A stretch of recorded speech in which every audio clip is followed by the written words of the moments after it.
Hi, welcome back to week 4 of me still needing a haircut. This is the Review Boys. We're some boys and we review albums. Today, our first order of business is 1. Please don't notice this queso stain on my shirt. Thank you. Number 2, roll the clip. Next week is Kanye. He's planning to release an album. So you probably know by now that Kanye hasn't dropped the album like he said he would. So first, it was just gonna be Friday, or Thursday at midnight, like always. So I waited while I was editing last week's video. Didn't come at 11. Didn't come at 12, so I went to bed. Didn't come at 13? No, it didn't come at 13. It didn't come at 14. So then, but news did come out that it was going to come Sunday, which is, as of the recording today, is today. And it's 9:43, and there's, wait for it,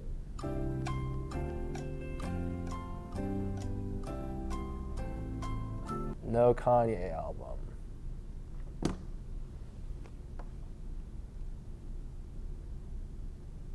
Are you okay? Would you like a high five? So, truthfully, Ethan and I scrambled a bit to find something else.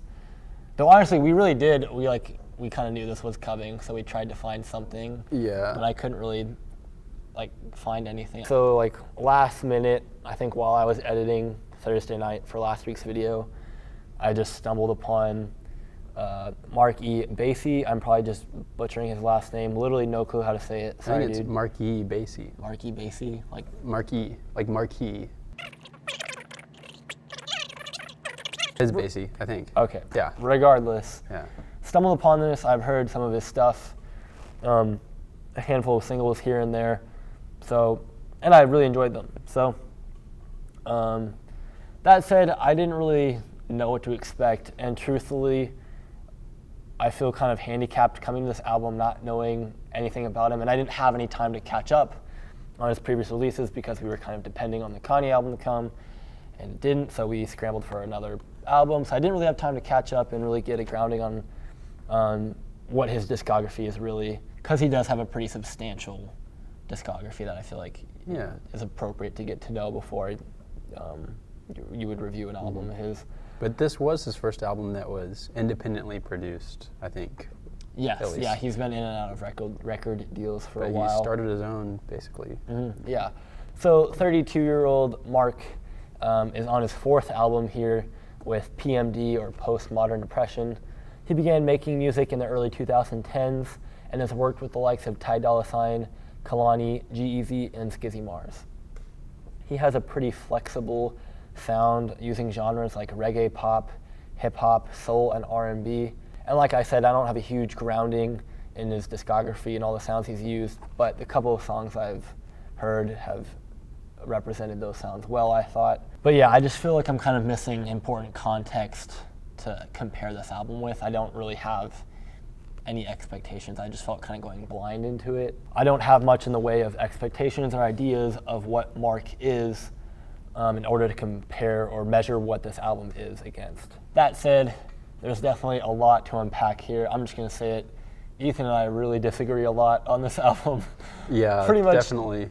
Pretty much polar opposites. Every aspect could not find a common ground. So this one will be fun. This will be discourse. Yeah, I'll just shoot down whatever whatever you have to say. Really gonna duke it out. You did the same to me.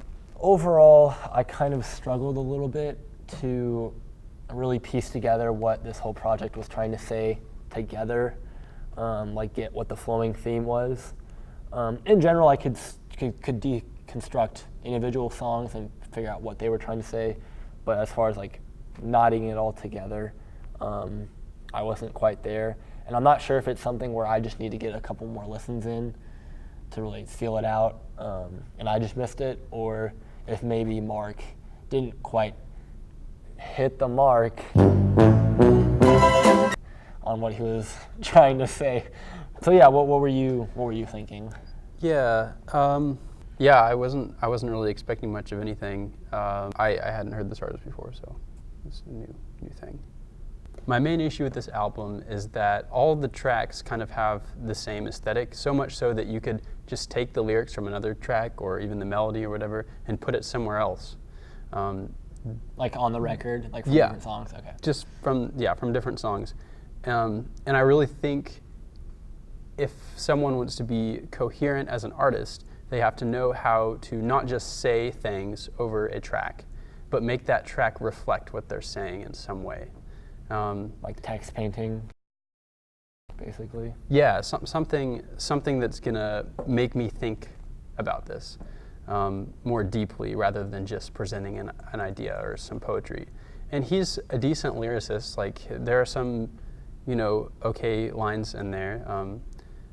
But for me, he didn't really back that up with the same amount of attention to different textures.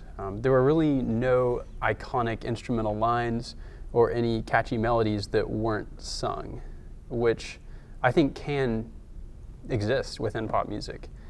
I just think he didn't really do that. Also, just the general production style just didn't really work for me, especially like the whole 80s vibe, the lo-fi, the trap. These blends all just kind of mixed together. He would use elements from each kind of in the tracks and kind of just ended up being just this wallpaper, I guess, just this texture that didn't really add anything necessarily for me. Aside from a few good like guitar riffs or some bass lines I thought were good. Mm-hmm. And then he did have some pretty catchy hooks. But generally, I think if there was a message to this lyrically, it was not reflected in the music at all. Yeah. Okay. I will meet you halfway here. Admittedly, some of the tracks did feel a little like copy and paste, kind of, like not a huge difference in textures. I would just say some, though. I think a couple of them had interesting forms where, they changed things up a bit here and there.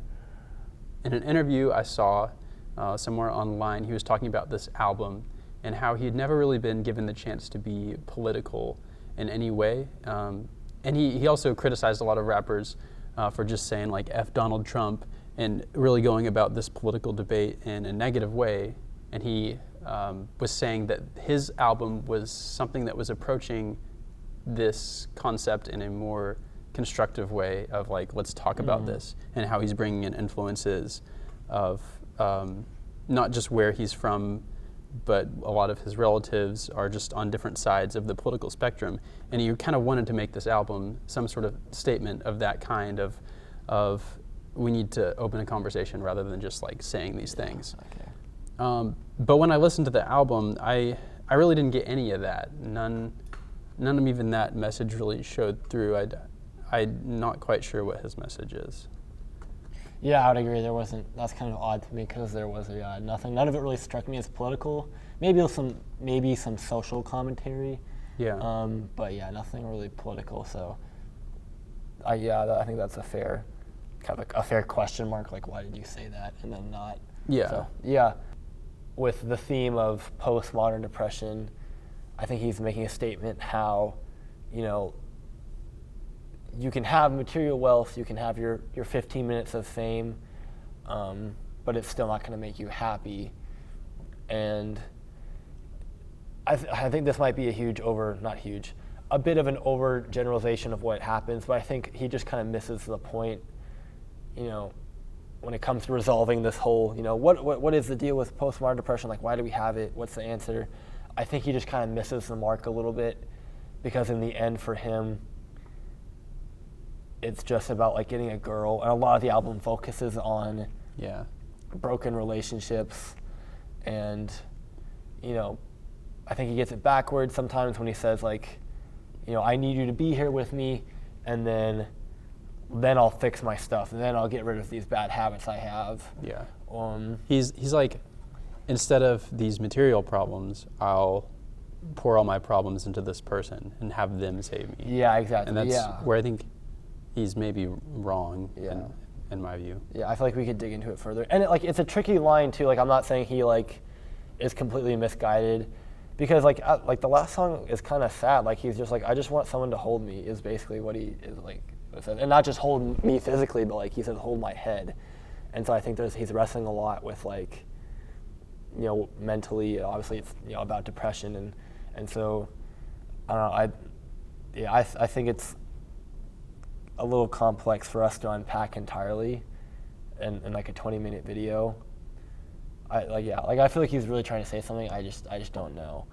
But my attitude towards stuff that I don't understand is typically like really intrigued and really kind of like fascination. And so even though I don't quite understand it, I still like it. So, whereas I think you have a different take on stuff that you didn't really understand. And I didn't really mind the production choices either. I thought, I know the blend, like the stylistic blends, didn't really resonate with you. But I thought sticking to his typical kind of wide variety played well. He touches on genres and styles like lo-fi, hip-hop and trap, reggae, pop, 80s, and none of them really offended me. To be fair, I don't have some of the background in those genres that you do. But I also really enjoyed the vocal harmonies, especially on Save Me. I thought they were really, really good. I loved any of the lo-fi sounds that came onto this album. They were kind of sprinkled across, but they were most prominent in My Mom's FaceTiming Me.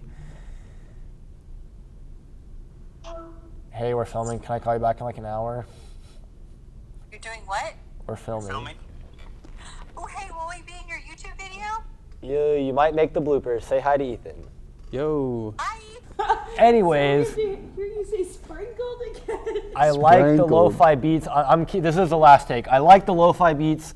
The song Where We're From basically is a lo-fi beat track. You could literally just take the vocals off and you could put it on a lo-fi beats playlist, and I would study to that song, and I like it.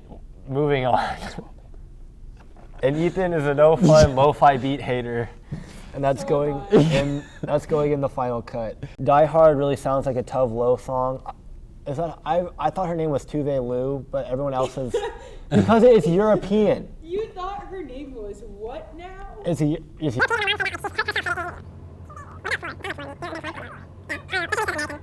And then also, Nothing Compares pretty much sounds like a Daft Punk song, like Get Lucky specifically, which I really liked.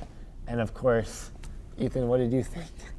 It felt like a washed up Daft Punk. I enjoyed it. It makes me want to groove. Just a little bit of this. The lyrics are too cringy for me. It's just like It's a comeback song. It's like a get up and go. It's do some push-ups. Yeah, I don't want any of that. You don't want to do push-ups? That's why he doesn't like this song, because he hates working out. Okay. What?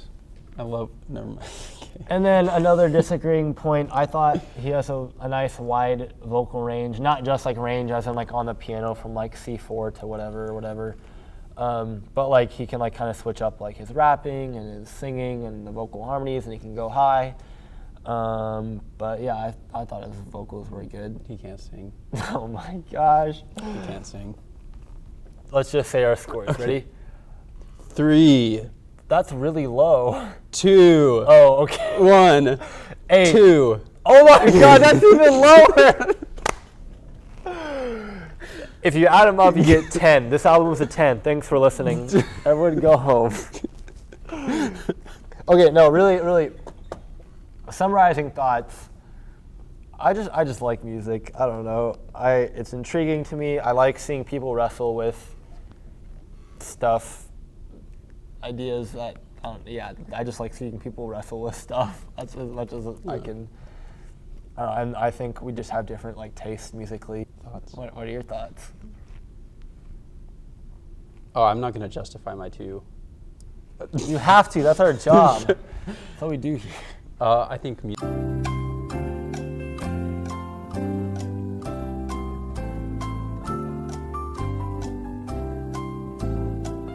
Overall, the production style was pretty bland. The lyrics were convoluted and hard to understand. And the lyrics and vocal delivery were also very unimpressive. So that's why I gave this album a 2. All right, moral of the story. We just disagreed on this one. Yes, yeah. This was fun. We should do more episodes like this. Really polarizing. Yeah. Let's pick the most controversial albums. Look them up. Well, thank you for holding it. If you're still here watching, man, thank you so much. Do you have any good jokes? My eyebrows. Oh, I have a joke. A termite walks into a bar and says, "Is the bartender here?" Okay. The bartender. Yeah. A termite walks into a bar. I'm so confused. What? Okay, wait, no, explain it. Why is it funny? like the bartender, like he's actually, like there's a bartender, like you know the person, but then like is the bartender. Oh. Because he eats wood. So yeah, what do you say? I put away my laptop. Oh yeah, I know. Yeah, that'd be funny. Like and subscribe. You Fascinating. should just say aroused. No. No. I love any of the lo-fi sounds on here. I pretty much loved all the lo-fi sounds on here. I really loved any of the lo-fi sounds that came onto here. I loved any of the lo-fi beat sounds that came out. Beat! I loved any of the lo-fi beats sounds that came album, but I really stopped laughing at my use of sprinkled. I'm gonna say it. I don't know what's funnier, sprinkled lo-fi beats or the fact that you're talking about how much you love lo-fi beats in one of your YouTube. Sprinkling synths on Just My Luck were really pleasing to my ears. Rachel, don't laugh. We haven't. That's how Anthony The Fantana. creamy guitars. That's how real reviewers do it. That's like how they describe. Yeah, the yeah, sound. you're totally right. I've definitely heard creamy guitars before. You made that up. That wasn't me. 9:35, and he still hasn't dropped the album. So we're not reviewing the album. Let's not do that. The non-existent Jesus. Non-existent Jesus. All right. No. Jesus, this just in. You heard it first from Review Boys. Jesus does not exist. Take that out of me. I think music should be held to higher standards than this. I think just because. Start that sentence over because someone burped in the microphone. Dang, I'm sorry. Oh. Okay, I'm just kidding. for the listeners at home, does this sound twinkly? Is this picking up?